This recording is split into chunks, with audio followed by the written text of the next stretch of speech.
Hey everyone, my name is Jennifer. This is Metatron speaking. I'm going to be doing an oracle card reading that's going to be timeless. It might apply for you for this week, this month. It might be, whatever time you're watching this video, it's applicable because it's a timeless message. It's from Metatron. He's picked 3 different oracle decks. So we're going to be getting into those. Do you want me to do this one first? Oh, okay.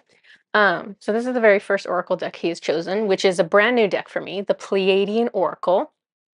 So, gosh, I hope these aren't huge. Whenever the cards are really large, it makes it kind of difficult to, yeah, these are kind of big. Makes it tough to shuffle them, which makes it tough to get out the cards that you need. You want this one? Okay, so 3 cards, 3 decks. Ooh, you must want this one too.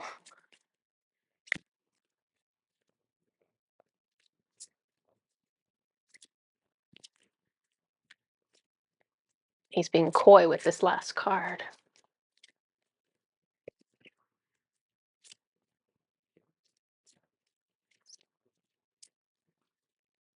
Sitting here shuffling.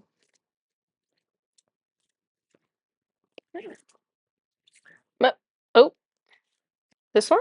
Jeez. Card was hard to get. Okay. So I'll put these back. I have my spiritual cat here, who is, if there's a video going on, he's normally in my lap. So sometimes you'll see just my arm moving, and that is me petting him so that he won't chew on my cord to my light and make my light go out. Okay, so let's get started on these. Oh my goodness. Okay. Okay, so my very first card here. It's interesting that he is part of a Pleiadian deck. Was he ever? No, he was never Pleiadian. So Ashtar. Ashtar, in case anybody didn't know, which nobody knows, he's actually an elf. He actually has pointy ears. If you look at all the pictures that people put out on the internet of him, his ears are always covered by his hair. Well, guess what, people? He's got some pointy elf ears. And on his left ear, he has like some gold type earrings, and I'm not sure, I think it's called a plug. You know, where you have like a hole in your ear and then around that you have kind of the jewelry piece. He's got a gold one like that. It's a very small, very, very small plug, but it's some kind of social status for elves. I have no idea, to be honest, but I've seen that. Um, so this is the Ashtar card. We've got 2 white wolves howling at a spaceship. So I'm going to assume that spaceship is the Galactic Federation of Light that Ashtar assists with. So this is an acknowledgement from the Galactic Federation of Light and from the 13 groups that are working with the Earth this year and beginning of next year to, it's about each month, they are providing energies to Earth to assist light workers. So this is an acknowledgement from Ashtar that he's with us, that this is coordinated, that this is for our benefit. I'm fascinated with these white wolves. Yeah, he's saying that. Oh, okay, yeah, that makes sense. Okay. Um, so in the months, yeah, okay. That's interesting. So, for example, last month we had Pleiadian energies. Now, between now and I think it's April 23rd, 2023, we have Arcturian energies coming through. So during this period, like right now with the Arcturians, it is easier to communicate with them. See how the wolf is communicating up? So it's easier to do that back and forth communication when they're doing their energies. It's almost like they're more tuned into us. So that's this one.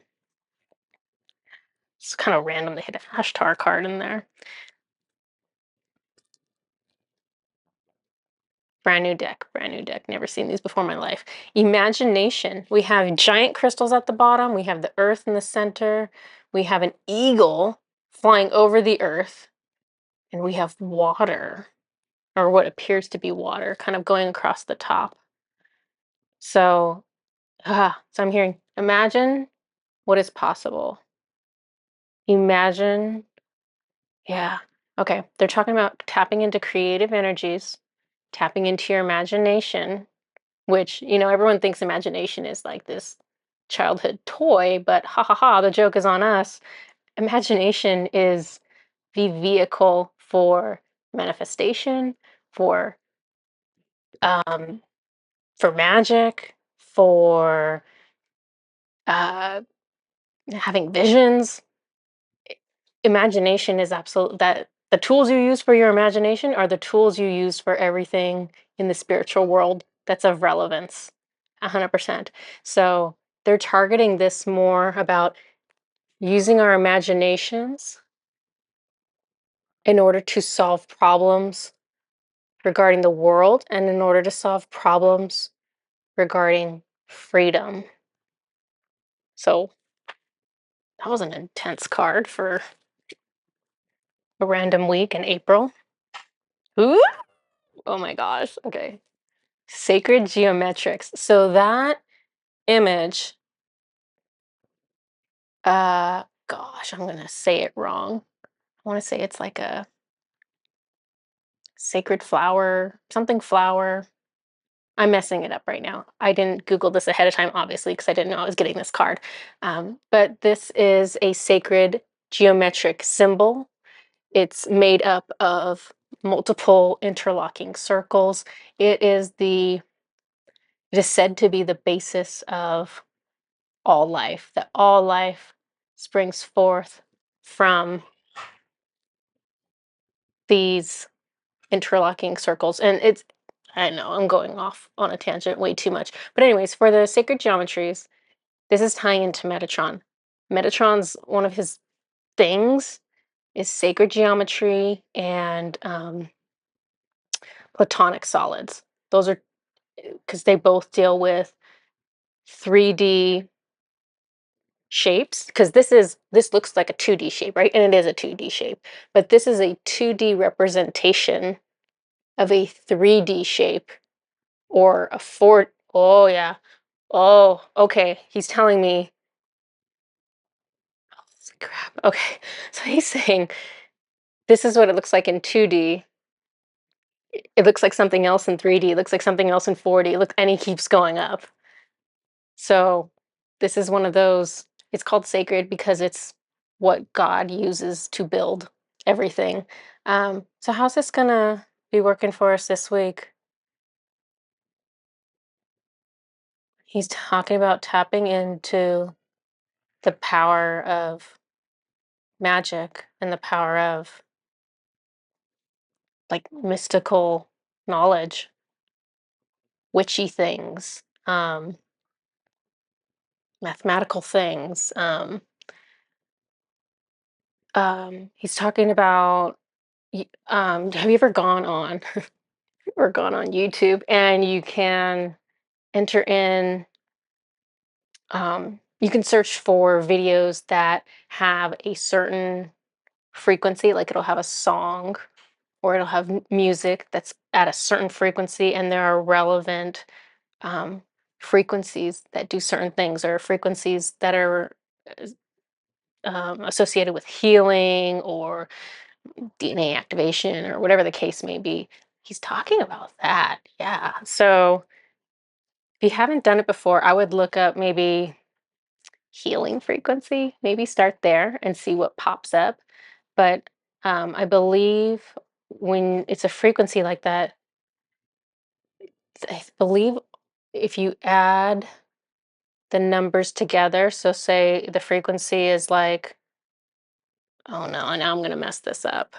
If you add the numbers of the frequency together, I believe it's supposed to add up to the number 9. That's the feeling I'm getting. But, anyways, wow. So, this is intense. So, we have like a galactic message. Let's tap into our imagination, which is really tapping into divine and sacred geometrics. It's heavy messaging. Okay, my next deck is the Oracle of the Seven Energies, which I've used before. This is one of Metatron's favorite decks, at least with me. Whoa! Did you want any of these? Did you want this one right here? Okay, one. So we're going to use this one.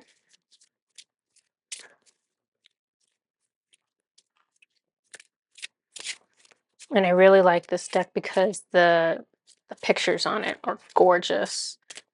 And there's a lot of kind of oh, is that the one you want? There's kind of flexibility in the messages. They're not so finite that there's not room for interpretation. And Metatron has a lot of details in the artwork, so kind of helps out. Is that the one you want? Okay. Put these back. First card. Holy moly. Oh, he's killing me right now. I have never seen this card in my life. So it's a sacred reference. So we have hands, and the hands are colored like the earth, and they're in the shape of a heart. And we have above that the earth. So the hands are shaped colored like earth. We have the heart that's colored like earth, and the heart is a lock. And the key is in the hands. Holy moly. Okay. He's talking about healing. The key to unlock earth is in your hands, your palms, your palm chakra. This is where healing energy comes out of. It goes from your heart chakra down your arms, out your palm. It goes out your fingers too, but the palm is the big one. But he's talking about using love from your heart chakra, using your hands, using the love to heal the world. That's incredible. This is awful big messaging, Metatron, for the week. I guess it is a timeless one. Okay. This is actually one of my favorite cards. Has personal significance for me and for Susan, who I work with. But in this case, so this one says birds of a feather, and we got our 4 birds there. So birds of a feather, light workers. He's talking about people joining communities. He's talking about the people who are trying to put more love and more light in the world, uniting together, joining together. It doesn't have to be like one giant group necessarily, although that would be awesome. But he's talking about just making connections, just starting to watch people on YouTube who are giving messages that resonate with you, or maybe you read a book and you join a, a group somewhere on the internet about it, and it's just meeting up and chatting with people. It doesn't have to be in person, but just having connections, be it in person or across the internet, with birds of a feather, with people who are like-minded, because we all came here for the same reason. We're going to show it in different ways. We're going to output it in different ways, but we need each other to be stronger. We need to be connected as a community in order to have the resilience to get the things done that we need to get done. Because if you're separated and off by yourself, it's going to be really easy to get off balance. If you are connected to others, then you can see, oh, okay, when they're having a rough week with this, they can do XYZ. Maybe I can do that too. Or there's just a support system there. So there's learning and there's support in being part of a community on some level. So that's really important for light workers, because it's gonna get rough at some point, right? It's gonna get rough. Body and Soul. Beautiful cards. This is the last card of the deck, Body and Soul. And they've got this lotus flower for the soul. Look at that. Got a dragonfly. The leaf at the bottom is shaped like a heart. It actually looks like there is an actual green heart in the center of this one. I don't know what's going on there. Beautiful artwork. Almost looks like a scarab at the top.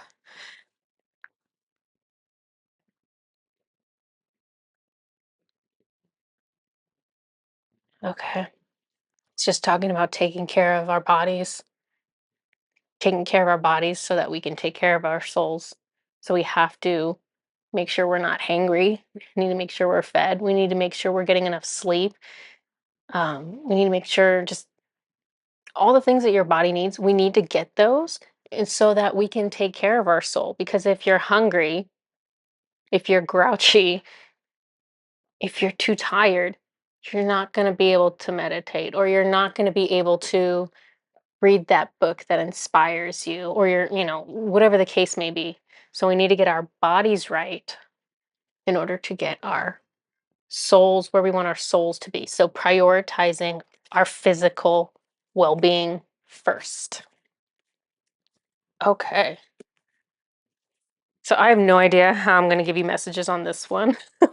So I just got this deck. It makes me laugh. I love it. I hope you guys enjoy it. Thera-Pets. It's like therapy, but it's Thera-Pets because there's animals on the cards. 64 emotional support animal cards. So I don't know if there's really going to be a deeper message with the.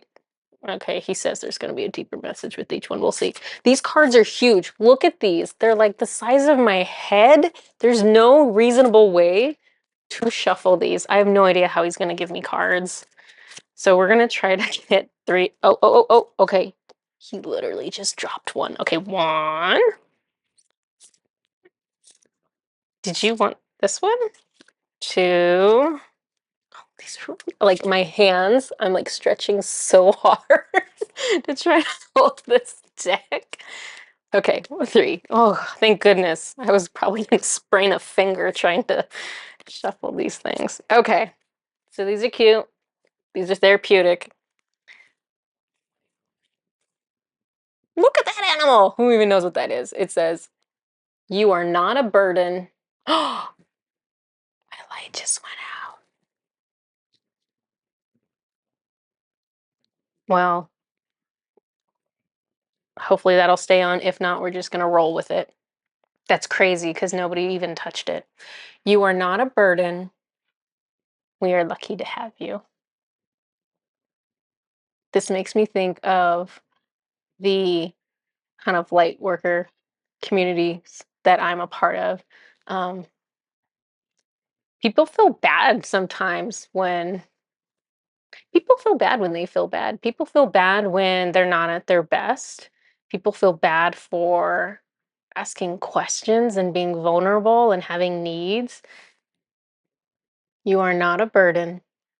We are lucky to have you. And this is true because, like I said, we really, really, really need each other. Everybody in a light worker community has a different set of skills. They have a different set of strengths. You can go into some type of community group and feel like you have zero quote abilities. Um, and it's not even about that. You might be there because you're that personality that's kind of like the glue in the group where you help other people feel comfortable to be there, or you make other people feel validated or heard. There's a lot of skills, and we need all of them. The more diverse we are, the more dynamic we are as a single entity, because truly light workers are going to be working together as a single entity. Obviously we're all in different bodies and whatnot, but we're really working as one. Oh my goodness. These are wild. Okay, so there's a unicorn and it says, just because you feel like trash doesn't mean you are trash. Gosh, that's kind of harsh.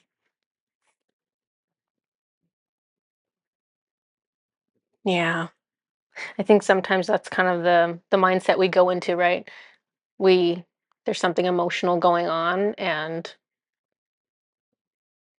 we maybe don't feel very good about it. We feel sad, we feel angry, we don't feel good about it. But let's not take it to shame, right? It's okay to feel sad. It's okay to feel angry. It's okay to make mistakes. It's okay to have a learning experience. Do not take that to the point where you're interpreting it as a personal message against yourself, or you're judging yourself and feeling like, okay, I'm less of a person, or I'm not good enough, or I'm not worthy now because I made this mistake, because I got angry, because whatever. So have the feelings, have the experience. Don't take it to a place that is dark and unhealthy. Last message today: whatever happens today, you will make it through. Whatever happens today, you will make it through. There's a beautiful little owl on here that has like clouds and stars as it's coloring. The message I'm getting is to focus on the bigger picture. So the bigger picture is you're going to get through. The sun rises tomorrow. There's another day coming, or hopefully there's another day coming. Don't get so tied up in the details of today.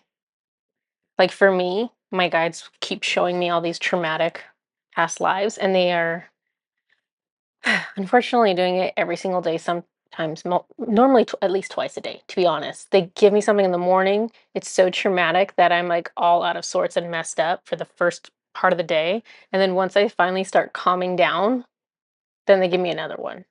And I have to process that. And after I'm done with this video, I'm going to get another one. I've already been told. Um, but I think it's like for me, not focusing on, gosh, I really hate seeing these past lives, and I really hate feeling hurt and abandoned and like I did something horrible, or whatever emotion it brings up. It's not very fun, but it's remembering that when we're in all these emotions that don't feel good, that it's temporary, that it will not last forever, that we will make it through. There is light at the end of the tunnel. Sometimes it takes a couple hours when it's me getting through past life trauma. Sometimes it's somebody going through a divorce or a death, and it takes months or it takes years to process things. But there is light at the end of the tunnel. It will end. And that is my message for today. I hope everybody is doing well. I hope this message speaks to you the way you need it to speak to you right now whenever you are finding this video. And I will see you guys all next time. Bye bye.